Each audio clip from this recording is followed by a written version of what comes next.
বেয়া পাই থকালৈকে মানুহবোৰ আপোন হৈ থাকে। আচৰিত হৈছে চাগে।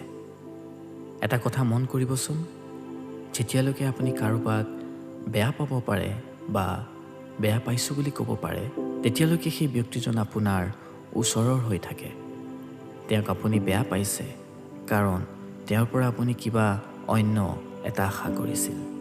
আপুনি বেয়া পাইছে কাৰণ তেওঁক আপুনি ভাল পায়। আপুনি বেয়া পাইছে কাৰণ তেওঁৰ কামে আপোনাক প্ৰভাৱ পেলায়। কিন্তু যেতিয়া তেওঁৰ কিবা কথা বা কামে আপোনাক প্ৰভাৱ নেপেলোৱা হয়, যেতিয়া তেওঁৰ পৰা কিবা আশা বা প্ৰত্যাশা একো নোহোৱা হয়, তেতিয়াই আপুনি বেয়া পাবলৈ এৰি দিয়ে, অপেক্ষা কৰিবলৈ এৰি দিয়ে। কিবা বিচাৰিলেহে অপেক্ষা কৰিব, একো নিবিচাৰিলে অপেক্ষা কিয় আহিব?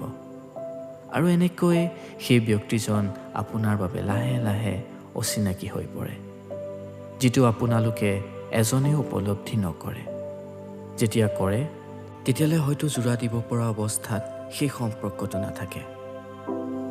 সেয়ে কওঁ, অভিমান কৰি থাকক। অভিমানবোৰ থকালৈকে সম্পৰ্কবোৰ থাকে।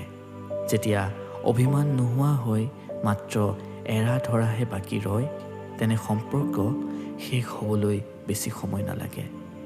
গতিকে ভাল পোৱাৰ মাজে মাজে বেয়াও পাই থাকক, মাত্ৰ আপোন মানুহখিনি সদায় আপোন হৈ থাকক।